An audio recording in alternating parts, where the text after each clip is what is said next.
Hi, my name is Tom Donnelly, and I'm doing real-world security practices. So what is security? Security it's ensuring that information is only seen by its intended viewers. This means people in the accounting department can see accounting documents, but people in tech support cannot. It's also protecting your infrastructure from unauthorized use. You don't want people setting up mail relays on your servers for hackers. You don't want to be spamming all sorts of stuff out, and you don't want fake websites on your company's web servers. There's some simple ways to protect yourself and your company. The first part we're going to start on is end-user security. End users and their workstations are kind of a tricky animal to protect. There's many facets to protect. You have different operating systems. You have Windows XP, Windows 7, Linux, OS X. There's many different OSs to worry about. You got different software on every workstation, it seems like. You got a couple different PDF readers, a couple different web browsers.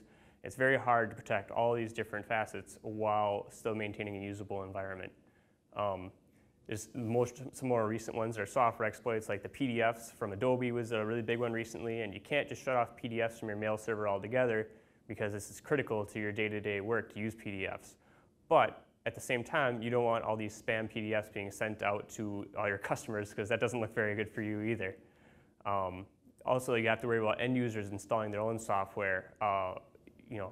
People installing games that later have exploits in them, or their own little tools that they feel like using. And then also, people will start taking away administrative privileges, so end users can't install software, but it doesn't stop them from installing things into their home directories, which they have to have write access to do day-to-day work anyways.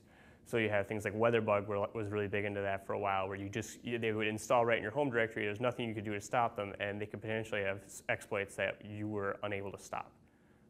You also have to worry about end users with data leaks. Somebody goes to send the latest private confidential information to Joe Smith. Instead, they send it to Joe Schmidt on accident. Now we have a huge confidentiality issue where this data that's very private is no longer under your control.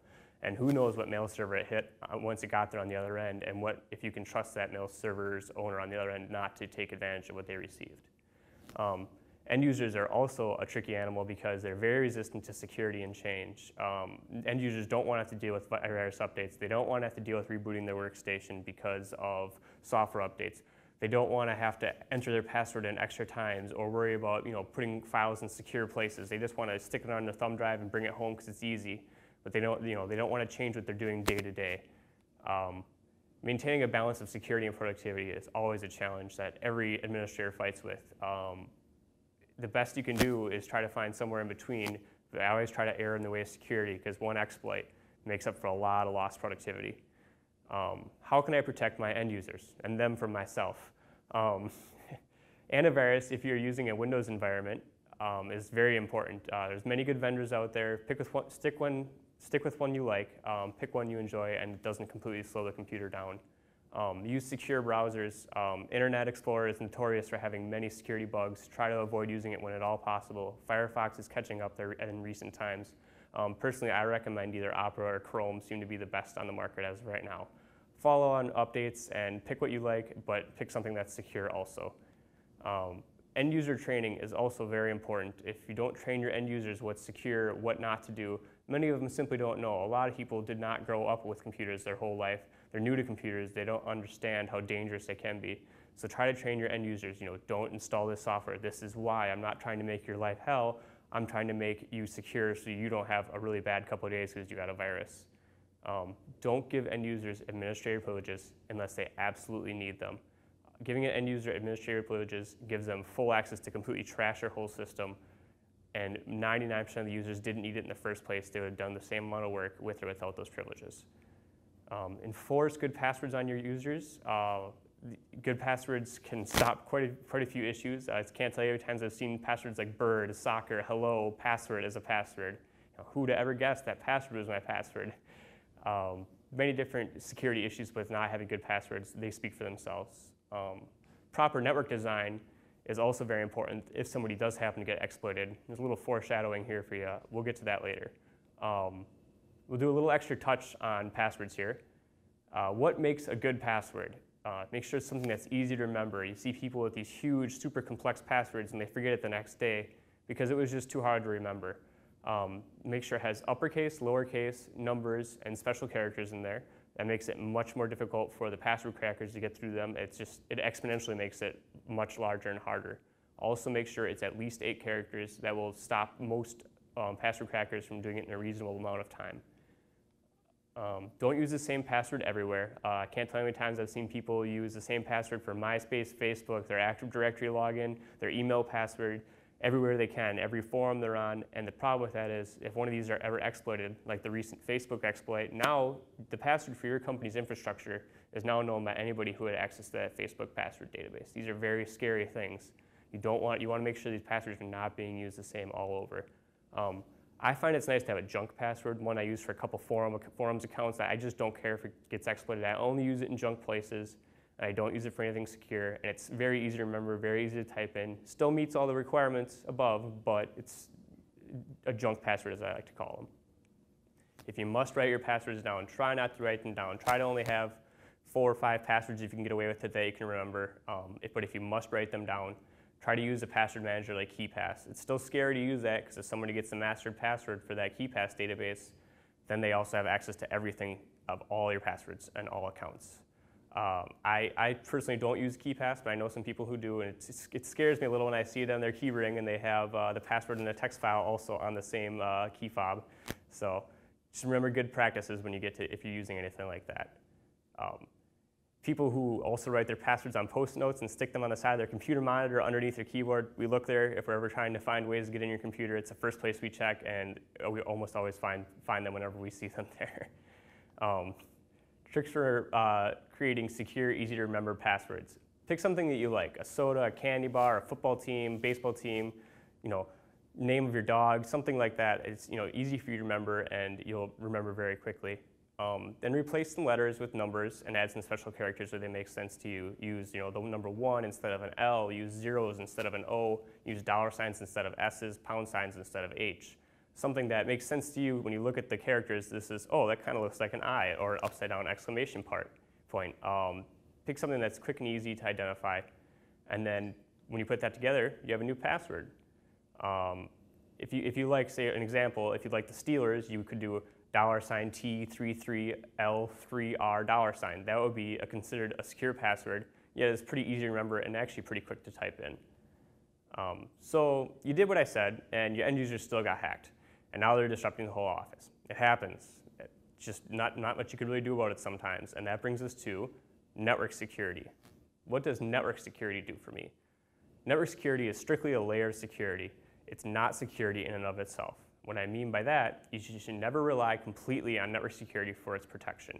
You should never have servers with no passwords on it just because you have a firewall that only allows a couple people to get there. You should never have exploits or services that you know have exploits on there and just use network security to protect them. Network security is somewhat easy to get around in some cases and should definitely not be relied upon. Proper design of network security, however, can definitely slow down, minimize, and often completely prevent exploits in the first place, even if there was issues with software in your infrastructure. Network security is there to cover up the other guys if they're having problems. Network security is there to prevent these exploits from occurring in the first place.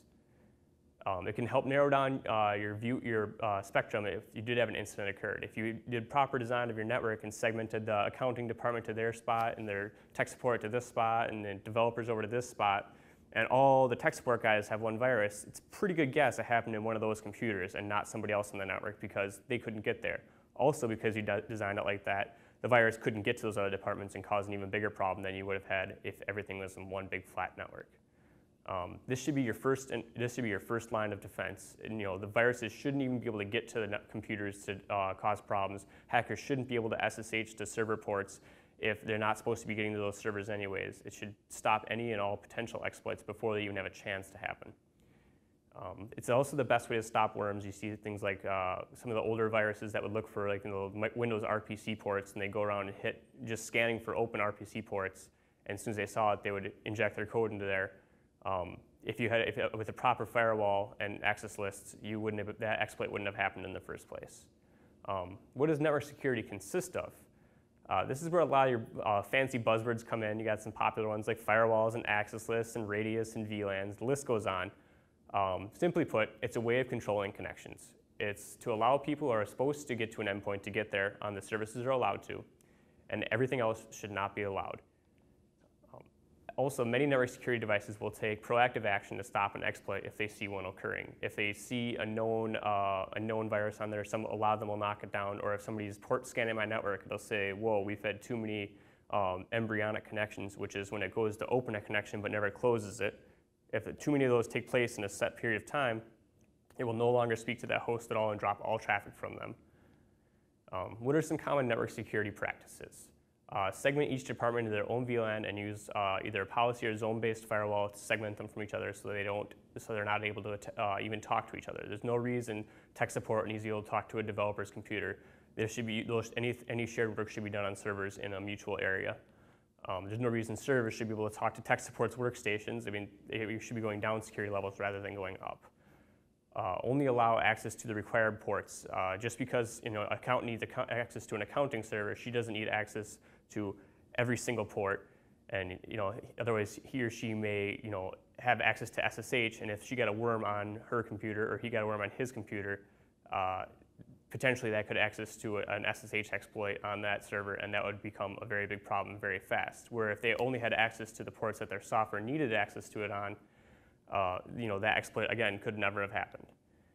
Segment servers of the same type into an appropriate VLAN. You should have all your web servers in a web server VLAN. You should have all your accounting servers in an accounting VLAN. You should have all your developer servers in a developer VLAN. And then you can apply proper security for each of those VLANs so only certain people can get to the proper VLANs and they cannot get to the ones they're not supposed to get to.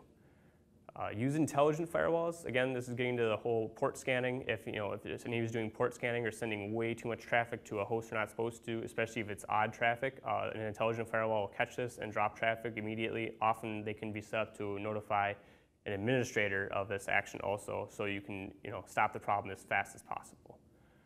Use SSL or IPsec VPNs if you're going to connect remotely. This is a standard for almost every remote access device. It's secure. It's easy to use, they're quick, and they're usually pretty low overhead. Cool thing is a lot of them you can drop them right into your firewall, so you can control access very granular on there while still giving them access to everything they need access to. Be careful with IPv6. I know we don't talk about IPv6 very much, but a lot of people rely almost strictly on NAT for a security feature. With IPv6, everybody has public addresses on every computer, which means people can directly attempt to contact your computer. If you're not using a policy or a zone-based firewall, they can connect directly to your workstations, and that's a scary thought if you have anything that's exploitable on there. Also, it's a good idea to set up an IDS or IPS to stop attacks kind of right in their tracks. You can set them up on your perimeter. You can set them up on, a lot of firewalls can also double as an IPS device.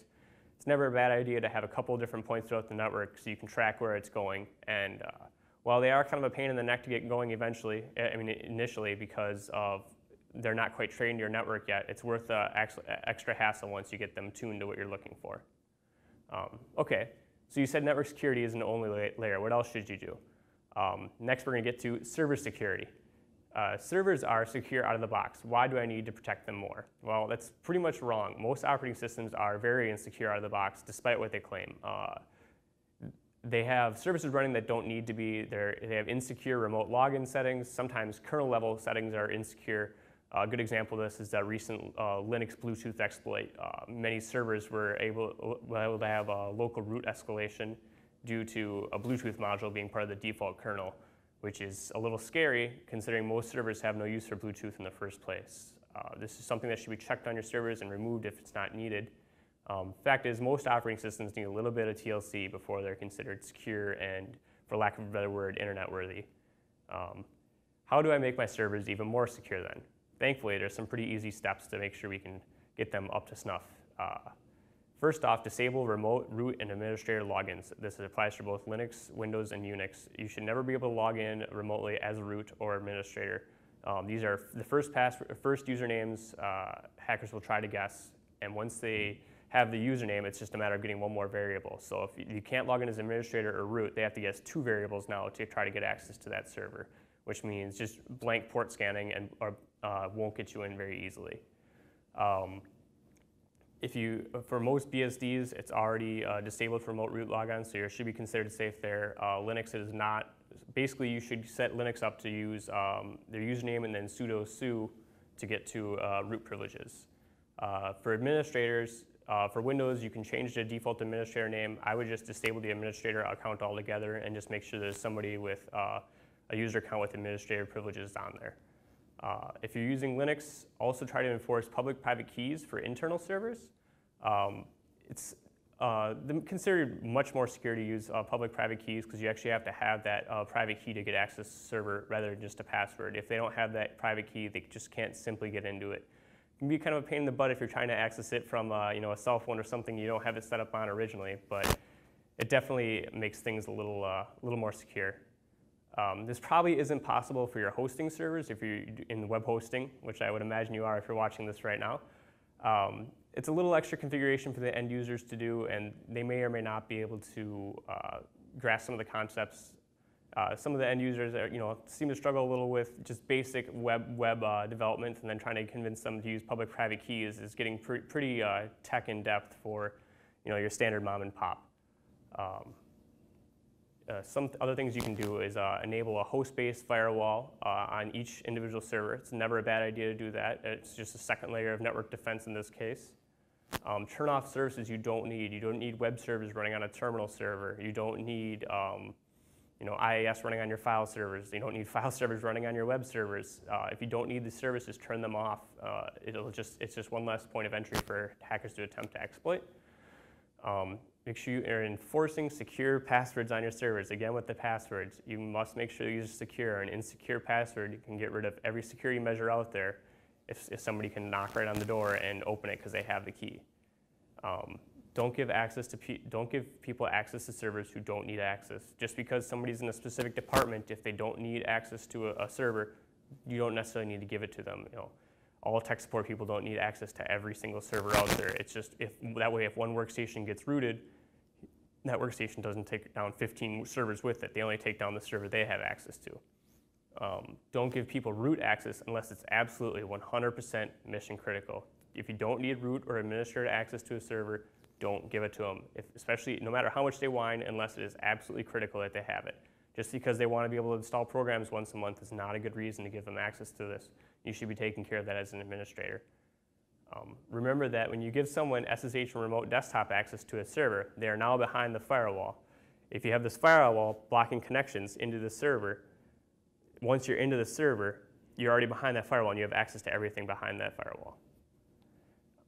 Also, on Linux and BSD systems, you should be using hosts.allow on company servers to restrict SSH access to only specified IPs. This will actually help also with the last point I just made, where that server, if it's not part of the hosts.allow, won't be able to access that server via SSH anyways.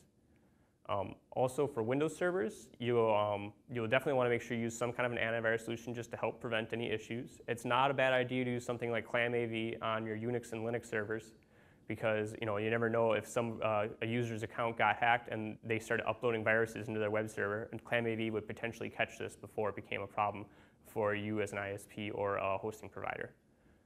Next step, we're going to have a little bit of common sense with a little bit of paranoia.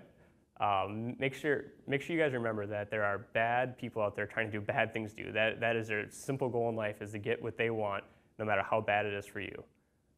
The most successful attacks out there are ones that are directed against people.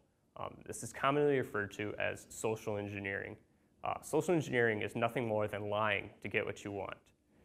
Fake phone calls, fake web pages, costumes, these are all tools for social engineering. There's very easy tools out there to spoof my phone number to look like the CEO of a company when I'm calling to my receptionist, and I can pick up my phone and yell at her, I need these accounting data sent to this customer immediately. This is our, this banking firm needs our money, all our accounting data right now. Make sure all the account numbers and passwords are on there so they can double check everything. And as far as that receptionist knows, you are the CEO because that's what her caller ID says. And you yell at somebody loud enough, usually they want to make you happy really fast, especially if you're considered over them. This is actually a very dangerous, because now that person, this fake bank that this hacker just set up, has all the access to all your financial data. Fake web pages are also very common. They'll get an email from a spoofed email saying that a systems administrator is saying, hey, will you check out this new login page for us? I'm trying some new stuff out. They'll put in their credentials, and bam, now that hacker has that person's credentials to the entire network. Costumes, as I mentioned, are also very popular.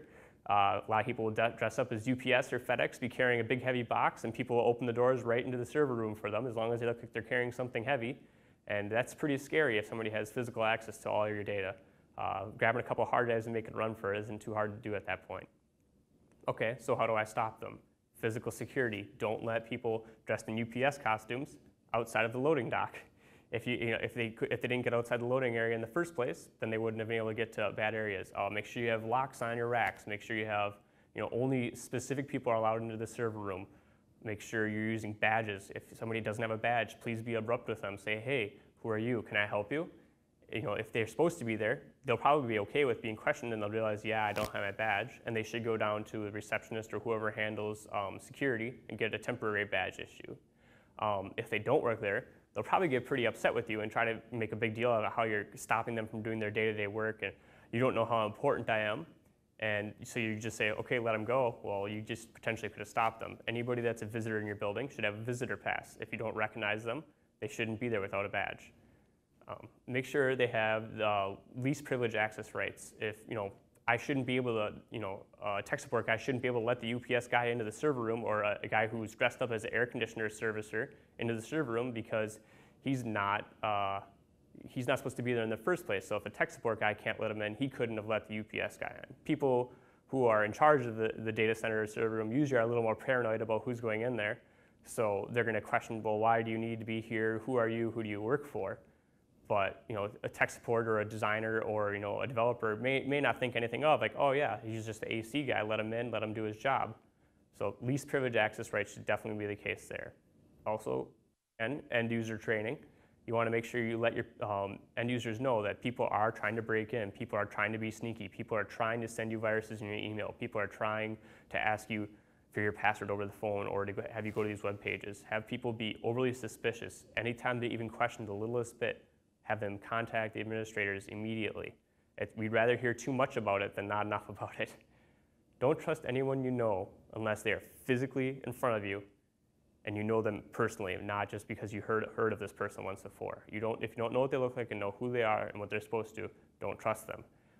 If they're on the phone, no matter what that caller ID says and what they sound like, there's some pretty good voice modulation software out there now. If you don't know what they sound like, and even if you do know what they sound like and the phone number matches, it may or may not be them. Have set procedures in place for getting passwords reset or files sent. These should be all documented and well known, and if people aren't following them, you should be able to simply point to this web page saying, look, this is how I was told I have to do it, and I have to do it this way. It's much easier to say it like that, and people, you might get the occasional person who is honestly trying to get their password reset of the phone. They may get frustrated, but this is the rules. We have to do it this way. So you did all this and you still got hacked. Guess what? Like I said before, it happens. Sometimes there's just nothing you can do. There's a zero-day exploit in a service you have to provide, and somebody takes advantage of it. The recent Linux x86 64 to 32-bit binary exploit is a good way of showing this. This is why we have multiple layers of security. What do I do now that I've been hacked? Have a good procedure already in place. People should know immediately what to do if they're hacked. This should be documented and easily found. End users should immediately know IT and their manager if they think they may have been hacked. We want to know right away. Please don't be mad at your end users if they install a virus on their computer. Don't take out your anger at them. Don't yell at them. Don't get them fired, etc. We don't want repercussions to be taken out on the end users. The goal is to get them to tell IT as fast as possible. If they're scared they might lose their job, they may not say anything until it's way too late and the entire floor is covered in viruses. This is not what we want. We want them to be honest and tell us right away so we can fix the problem.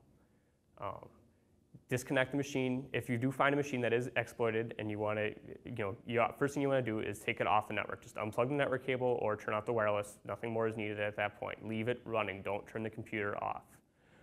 It's much easier to see where the exploit originated from. What's happened. If somebody has, freescreensavers.com open as a web page, you can take a pretty good guess where that virus came from. If they have nothing open, you would assume it's probably some kind of worm or network exploit or something they installed previously. Also, if you try to reboot the computer or power it off and power it back on, depending what the virus done, it may have overwrote the master boot record or just trashed the file system. It may not boot back up, so any files you wanted to salvage off there are no longer salvageable. Have IT go through this computer and try to determine the cause of the exploit and have a solution for it. If the solution is simply to run through it with antivirus and get it cleaned off, great. My experience is most of the time when a computer gets exploited, especially in a little older Windows world. The newer ones aren't quite so bad. It usually ends up in a full reinstall, and you just basically end up wiping the computer. If it's a bigger deal, we have multiple computers getting infected very fast.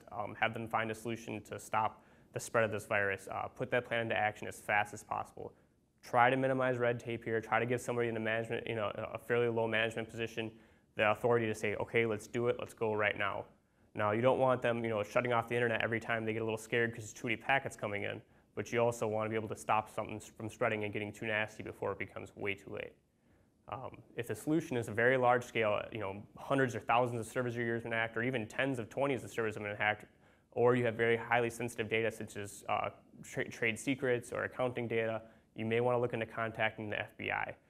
They're very helpful with this. They have a whole cybercrime division. Just go to FBI.gov and check out. They should have listings of all local offices. They usually are more than willing to help you out there, and they will keep you confidential if you ask to be. So you're secure now, right? Well, with enough precaution, best practices, and paranoia, you should be considered fairly safe. Like I mentioned before, there's always a chance of being exploited. This presentation just scratches on the surface of cybersecurity. Hopefully it scares you a little and inspires you to make the internet a little bit safer of a place. I want to thank you for listening to this. If you guys need to contact me, my email is thomas@cpanel.net, and I hope you guys enjoyed the presentation.